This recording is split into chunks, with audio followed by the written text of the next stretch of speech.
Hello friends, मैं आपका दोस्त रितेश एमपी अपने एमपीपीएससी नोट्स इन हिंदी चैनल में आप सभी का स्वागत करता हूं। तो फ्रेंड्स, आज हम एक वीडियो पर डिस्कस करने वाले हैं इस वीडियो में, जो कि एक टॉपिक है विकास प्रशासन का अर्थ, परिभाषा और विशेषताएं, जो कि ये टॉपिक है एमपीपीएससी मेंस के जो फोर्थ पेपर है उसका एक टॉपिक है। तो इस वीडियो में हम इसी टॉपिक पर डिस्कस करेंगे कि विकास प्रशासन क्या होता है, उसका अर्थ क्या है और उसकी परिभाषा कैसी प्रकट है और इसकी विशेषताएं क्या क्या हैं विकास प्रशासन की। तो सबसे पहले चलते हैं विकास प्रशासन का, देखते हैं अर्थ।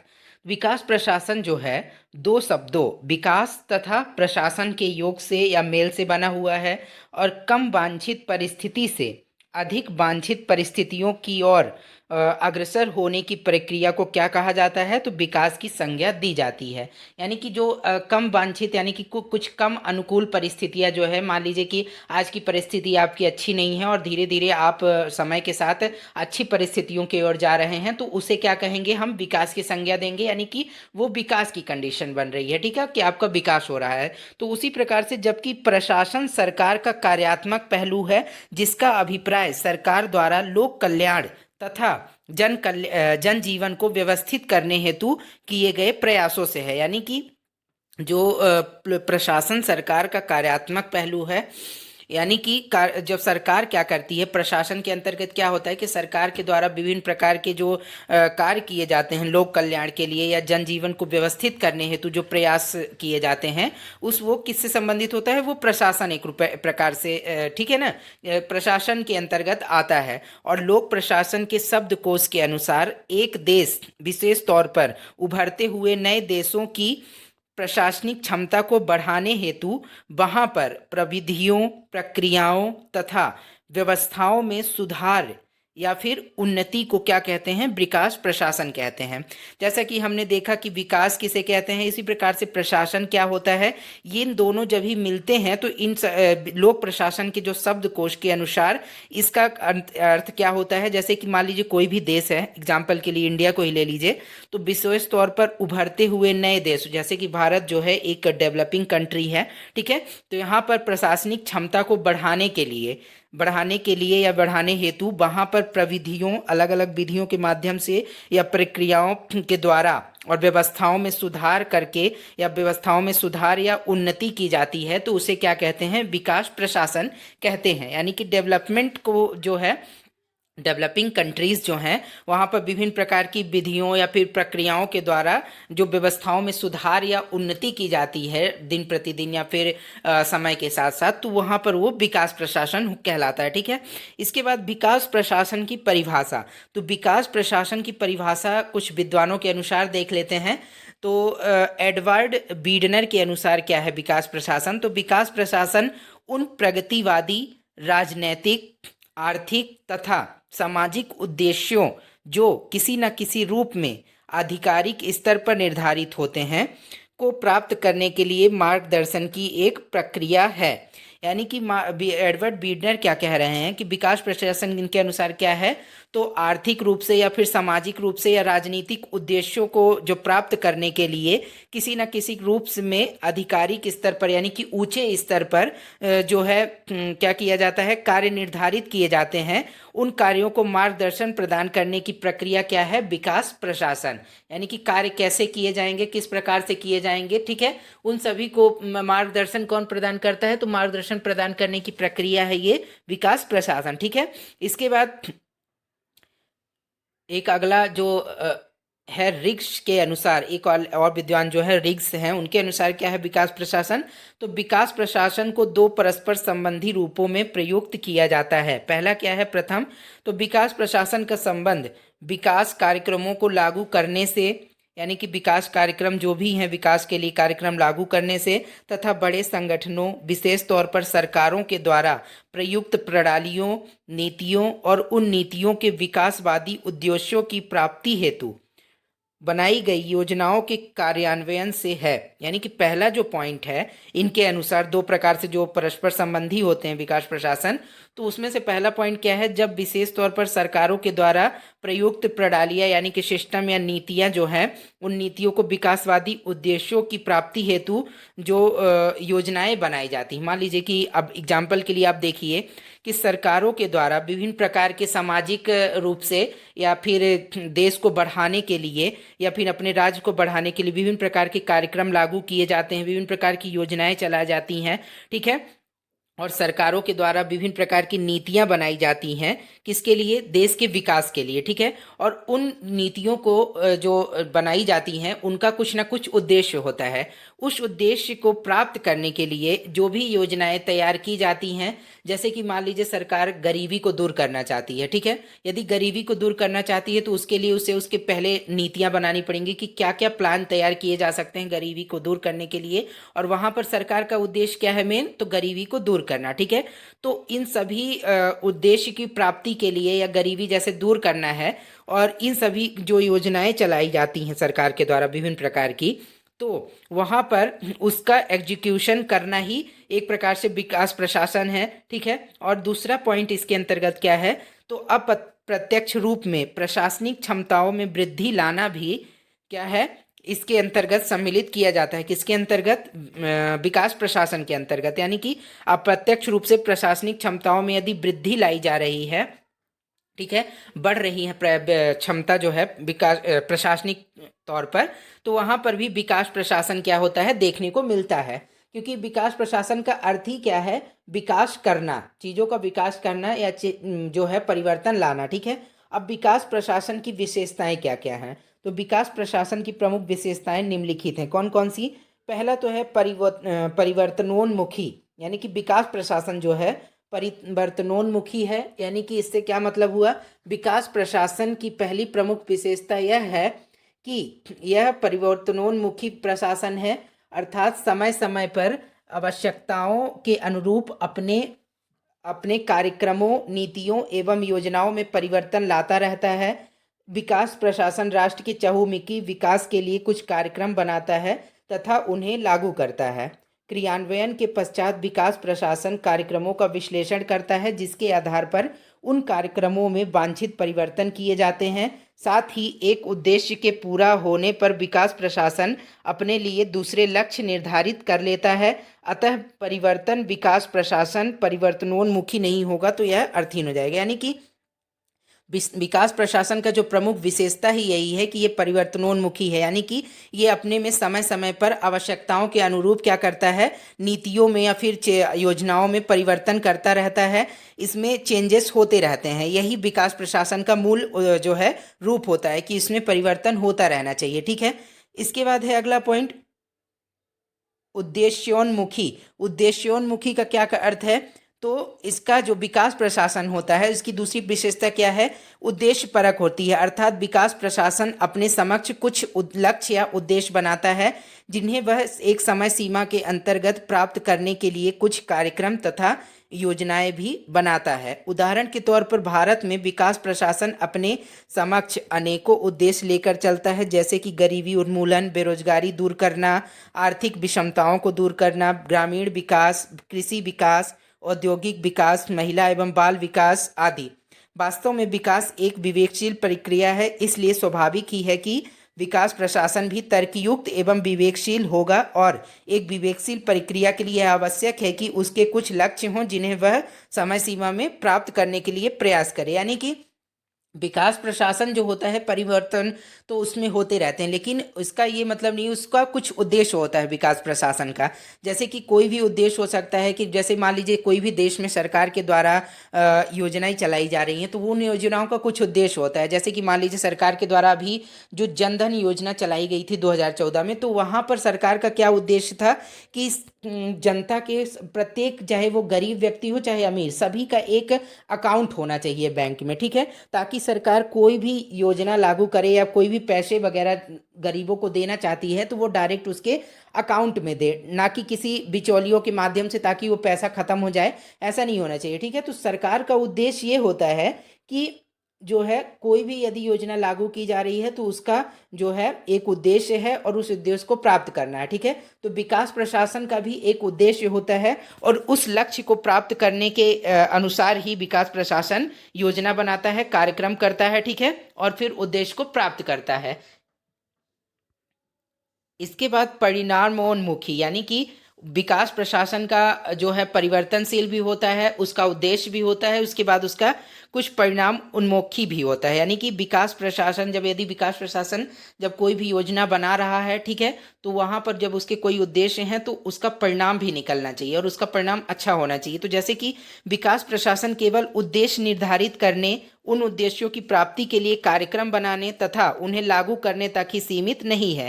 यानी कि ऐसा नहीं कि विकास प्रशासन ने केवल उद्देश्य बना दिया और उन उद्देश्यों की प्राप्ति के लिए कार्यक्रम बना दिया और उन्हें लागू कर दिया, ठीक है, बस बाकी बात खत्म। ऐसा नहीं है। जब विकास प्रशासन उद्देश्य बनाता है तो उसके कार्यक्रम लागू करता है तो वो चाहता है कि जो भी उद्देश्य है वो पूरे हो सके, उसके अच्छे परिणाम प्राप्त हों। अपितु यह प्रशासन ये जानने का भी प्रयास करता है कि विकास के इन कार्यक्रमों के लागू होने से अभीष्ट परिणाम निकले अथवा नहीं। यानी कि जब कोई भी सरकार मान लीजिए कोई भी योजना लागू करती है तो सरकार चाहती है कि जो उसके उद्देश्य हैं उस योजना को लागू करने के लिए वो क्या हो कि पूरे हों। ठीक है, यदि मान लीजिए सरकार गरीबी को दूर करने के लिए कोई योजना चला रही है तो सरकार सिर्फ योजना नहीं चला रही है, वो देखेगी बाद में कि जो उसने कार्यक्रम चलाए, योजनाएं लागू की, तो उससे क्या गरीबी दूर हुई कि नहीं, उसके इच्छा मतलब सरकार के अनुरूप परिणाम प्राप्त हुए उसके कि नहीं। ऐसा तो नहीं है कि जो उसने योजनाएं चलाई वो पूरी तरह से फेल हो गई। ठीक है, तो वो भी देखना, परिणाम भी देखना पड़ता है वहाँ पर। तो विकास प्रशासन भी यही करता है कि परिणाम जो है देखता है कि परिणाम अच्छे परिणाम आए हैं कि नहीं, अनुकूल परिणाम आए हैं कि नहीं। ठीक है, अर्थात विकास प्रशासन अपने प्रयासों को सतत रूप से विश्लेषण करता है और अपने प्रयासों के परिणामों पर ध्यान केंद्रित करता है। यदि आवश्यकता हो तो विकास प्रशासन विश्लेषण के आधार पर प्राप्त परिणामों के मद्देनजर अपने कार्यक्रमों में आवश्यक परिवर्तन भी करता है। ठीक है, यदि आप जो है अनुकूल परिणाम नहीं निकले हैं किसी भी कार्य के, ठीक है, तो वहाँ पर जो है अपने जो कार्यक्रम है उसमें आवश्यक परिवर्तन करता है कौन? विकास प्रशासन। इसके बाद है लोचशीलता। विकास प्रशासन विकासशील देशों से संबंधित है और विकासशील देश विकसित होने के लिए प्रयास कर रहे हैं, अर्थात वे विकास के दौर से गुजर रहे हैं। इस कारण इन देशों में सतत या लगातार परिवर्तन हो रहे हैं। उदाहरण के तौर पर भारत में जो समस्याएं 1950 के दशक में थी वे 1960 या 1970 के दशक में नहीं थी। इसी प्रकार भारत में जो समस्याएं पिछली शताब्दी में थी वे वर्तमान शताब्दी में नहीं हैं। उन समस्याओं का स्थान दूसरी समस्याओं ने ले लिया है, क्योंकि विकास प्रशासन इन समस्याओं के अनुरूप अपने उद्देश्य निर्धारित करता है तथा कार्यक्रम बनाता व लागू करता है। यह आवश्यक हो जाता है कि विकास प्रशासन लोचशील रहे। यानी कि इस पॉइंट का क्या मतलब है कि जो विकास प्रशासन है वो लोचशील रहना उसका अत्यंत आवश्यक है। जैसे कि मान लीजिए कि विकास प्रशासन क्या है, विकासशील देशों से संबंधित है और विकासशील देशों में आपको देखने को मिलेगा कि तरह तरह की समस्याएं रहती हैं। जैसे भारत में देख लीजिए कि बहुत सारी समस्याएं देखने को मिलेगी सामुदायिक रूप से, चाहे वो जातिवादी समस्याएं हो या फिर गरीबी से रिलेटेड समस्याएं हो या फिर खाद्यान्न से संबंधित समस्याएं हो, तो अलग अलग समस्याएं देखने को मिलती हैं। ठीक है, जैसे कि मान लीजिए 1950 के दशक में जो इसमें बताया गया एग्जाम्पल के लिए कि जो समस्याएं थी वो 1960-70 के दशक में नहीं रही। यानी कि जब भारत आज़ाद हुआ था 1950 के दशक में, तो उस समय जब कई 2-3 युद्ध हुए जैसे चाइना के साथ, पाकिस्तान के साथ, तो उस समय पर क्या हुआ कि खाने का बहुत ज़्यादा अकाल पड़ गया था। उस समय सूखा वगैरह भी पड़ा था और खाद्यान्न बहुत कम हो गया था, जिससे क्या हुआ कि भारत को दूसरे देशों से जो है खाद्यान्न को मंगाना पड़ा और दूसरे देश खाद्यान्न भारत को उस समय पर दे भी नहीं रहे थे। ठीक है, जस्ट लाइक अमेरिका लोग। ठीक है, तो उस समय क्या हुआ कि फिर सरकार ने योजना बनाई कि हम ऐसा एक प्रोग्राम लाएंगे जो कि हमारे खाद्यान्न वगैरह हमारे देश के लिए भरपूर रहेंगे ताकि कभी कमी ना हो। जैसे हरित क्रांति जब आई तो इतनी ज़्यादा फसलें हुई, गेहूँ चावल वगैरह खेती इतनी ज़्यादा हुई कि फिर भारत को कभी भी दूसरे देशों पर खाद्यान्न के लिए निर्भर नहीं रहना पड़ता है। ठीक है, आज भी देख लीजिए भारत के पास जो है स्टोर में करोड़ों टन जो है अनाज रखा रहता है, दूसरे देशों से मांगना नहीं रहता है। तो ठीक वही बताया गया है कि जो समस्याएं पहले थी ठीक है, 1950 के या 60 के दशक में, तो सरकार ने कोशिश की, ऐसे प्रोग्राम बनाए, ऐसी योजनाएं लागू की जिससे वो समस्या आगे खत्म हो गई। ठीक है, फिर जब जो समस्या खत्म हो गई उसके बाद कई दूसरी समस्याएं आ गई, तो उस समस्याओं को भी दूर करने के लिए सरकार के द्वारा विभिन्न प्रकार की योजनाएं लाई गई। तो ये क्या होता है कि सरकार का उद्देश्य होता है कि जो आज समस्या है उसके अनुरूप कार्यक्रम चलाए जाएं, उस समस्याओं को दूर करने का जो है कार्य किया जाए। ठीक है, और फिर आगे जो समस्याएं आएंगी उसके अनुरूप कार्य किए जाएंगे। तो विकास प्रशासन भी यही करता है कि जो आज समस्या है उसके अनुरूप जो है कार्य करता है, ताकि आज की समस्याओं को या फिर दूर किया जा सके। ठीक है, इसलिए लोचशील बने रहना विकास प्रशासन का आवश्यक है। इसके बाद नियोजित विकास किसी भी देश में किसी भी समय समस्याएं असीमित होती हैं तथा संसाधन सीमित, और यह तथ्य विकासशील देशों के संदर्भ में और भी सत्य है। अतः विकास प्रशासन जो अपने समक्ष विकासशील देशों के चहुमुखी विकास का उद्देश्य लेकर चलता है के लिए यह आवश्यक हो जाता है कि संसाधनों के सर्वथा उचित तथा सर्वोत्तम प्रयोग के लिए योजनाबद्ध रूप से विकास करे। यानी कि नियोजित विकास का क्या अर्थ है? तो नियोजित विकास का अर्थ ये है कि कोई भी देश हो, ठीक है, तो वहाँ पर क्या होता है कि समस्याएं अलग अलग प्रकार की हो सकती हैं, लेकिन जो है उन समस्याओं को दूर करने के लिए जो संसाधन होते हैं वो बहुत कम होते हैं। ठीक है, सीमित ही होते हैं। तो क्या होता है कि जब किसी भी देश में समस्याएं अलग हैं और संसाधन अलग अलग समस्याएं हैं और संसाधन सीमित है, तो वहाँ पर क्या होता है को उचित प्रयोग करना चाहिए किसका? संसाधनों का।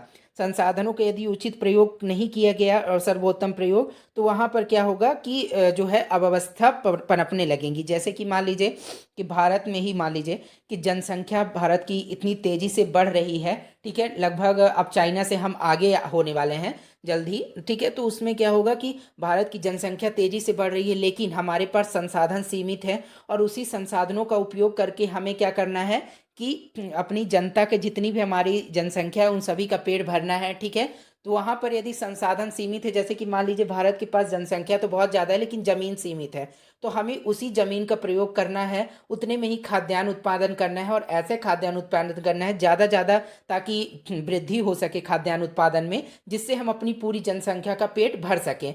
तो संसाधन यदि सीमित हैं और समस्याएं असीमित, ठीक है, तो हमें उचित प्रयोग करना पड़ेगा संसाधनों का, तभी जो है एक नियोजित विकास हो सकेगा।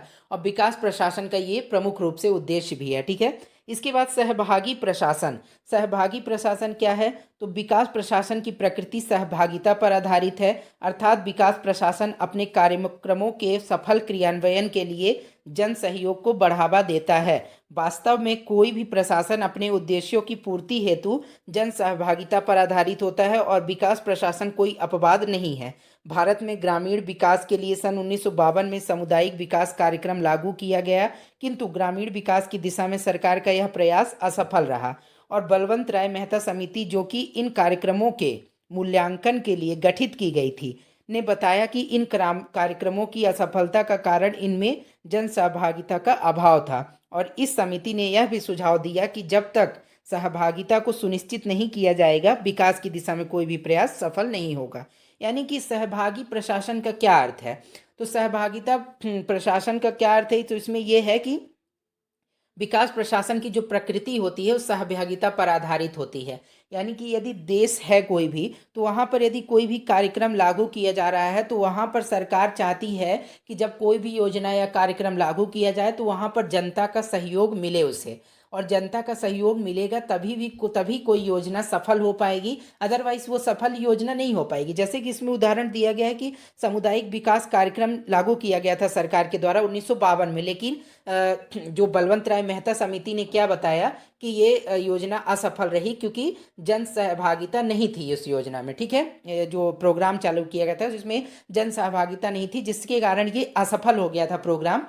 तो यहाँ पर ये बताया जा रहा है कि कोई भी यदि कार्य या योजना सरकार के द्वारा मान लीजिए लागू की जा रही है और वहाँ पर लोग इच्छुक नहीं होंगे, वहाँ पर सहभागिता नहीं करेंगे, तो वो योजना वैसे ही जो है क्या होगी, असफल हो जाएगी। जस्ट लाइक मैं आपको एक एग्जांपल देता हूँ। जैसे कि मान लीजिए सरकार के द्वारा अभी एक प्रधानमंत्री आवास योजना चलाई जा रही है, जिसमें ग्रामीण इलाकों में हो या फिर शहरी इलाकों में ये घर बनाने के लिए पैसे दिए जा रहे हैं। लेकिन अभी देखने में कई जगह क्या आ रहा है कि वहाँ पर लोग क्या कर रहे हैं कि प्रधानमंत्री ग्रामीण आवास योजना या फिर शहरी आवास योजना के तहत जो पैसे मिल रहे हैं बनाने के लिए किस्त बाई किस्त, तो लोग उसका यूज घर बनाने के लिए जनरली नहीं कर रहे हैं। ज़्यादातर केस में तो बन रहे हैं घर, लेकिन ऐसे केस 100 में से एक दो केस ऐसे भी आ रहे हैं जहां खास करके ग्रामीण इलाकों में, जहां पर क्या होता है कि लोग पैसे यदि अकाउंट में आ जा रहे हैं घर बनाने के लिए, तो वो क्या कर रहे हैं कि उस पैसे का यूज किसी दूसरे चीज़ में, अपनी निजी चीज़ों में कर लेते हैं, ना कि घर बनाने के लिए जो सरकारी।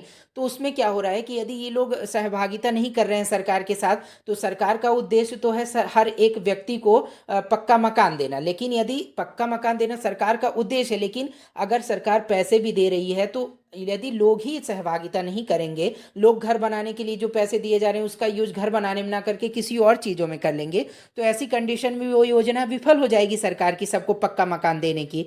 तो सरकार ही बस अपने तरीके से, मतलब ठीक है कार्य कर रही, लेकिन सरकार हर प्रकार से हर चीज़ को अकेले नहीं कर सकती, उसमें जनता का सहयोग होना बहुत ज़रूरी है। अदरवाइज सरकार की कोई भी योजना सफल हो ही नहीं पाएगी। ठीक है, तो सहभागिता बहुत ज़रूरी है विकास प्रशासन के लिए या सरकारी किसी भी योजनाओं को लागू करने के लिए। इसके बाद देखते हैं अगला पॉइंट, जन आकांक्षाओं के अनुरूप।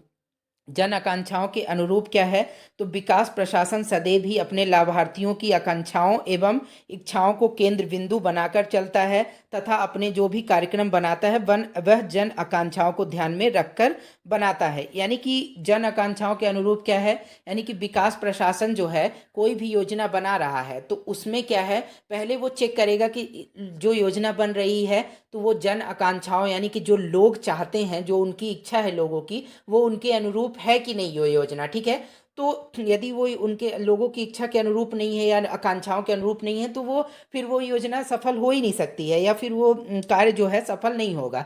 तो जन आकांक्षाओं के अनुरूप ही जो है कोई भी योजना या फिर कार्यक्रम चलाना चाहिए, अदरवाइज वो कार्यक्रम सफल नहीं हो पाएगा।